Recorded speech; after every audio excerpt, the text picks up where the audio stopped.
Kivu Times. Kivu Times.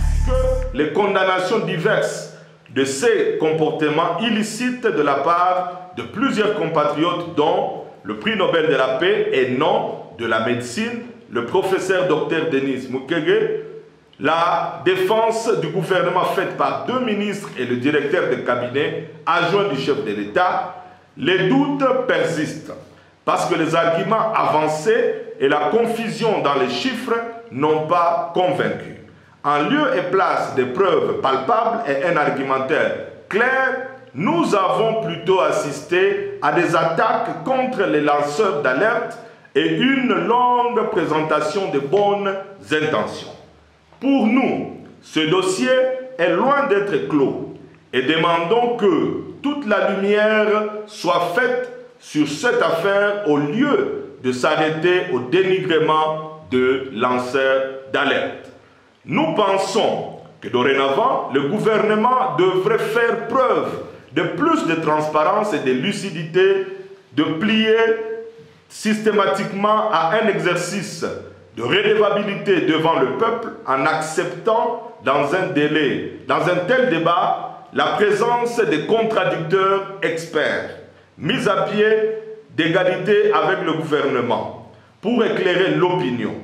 Les contrats devront se conformer à la loi et au devoir de transparence avant d'être signés.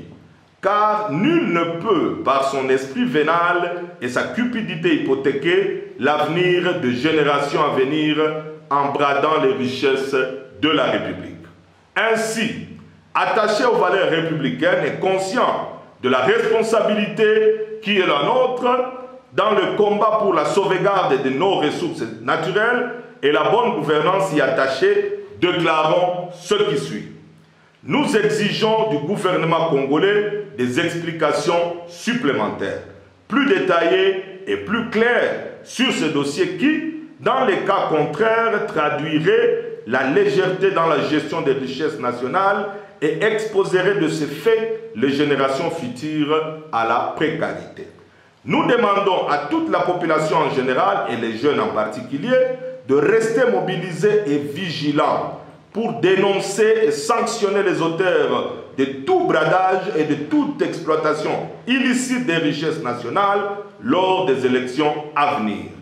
Car nous ne pouvons pas cautionner notre propre malheur en étant complaisants et complices de gouvernants sans foi ni loi. Jeunesse engagée, jeunesse consciente. Ne soyons pas désorientés, dissipés et distraits par des manipulations politiques.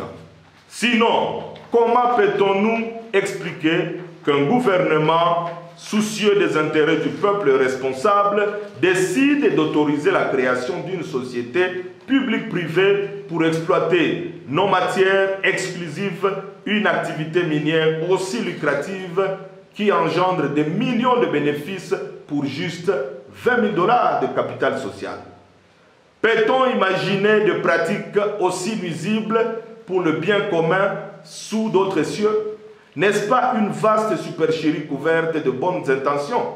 Ne dit-on pas que le chemin qui mène en enfer est pavé de bonnes intentions? Nous devons avoir des explications susceptibles de dissiper tout doute, car il y va de notre devoir en tant que citoyens et de notre droit en tant que copropriétaires de richesses du sol et du sous-sol de notre cher pays.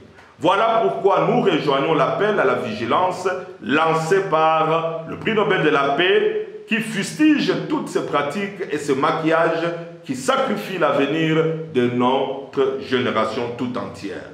Réveillons-nous, rassemblons-nous et mobilisons-nous.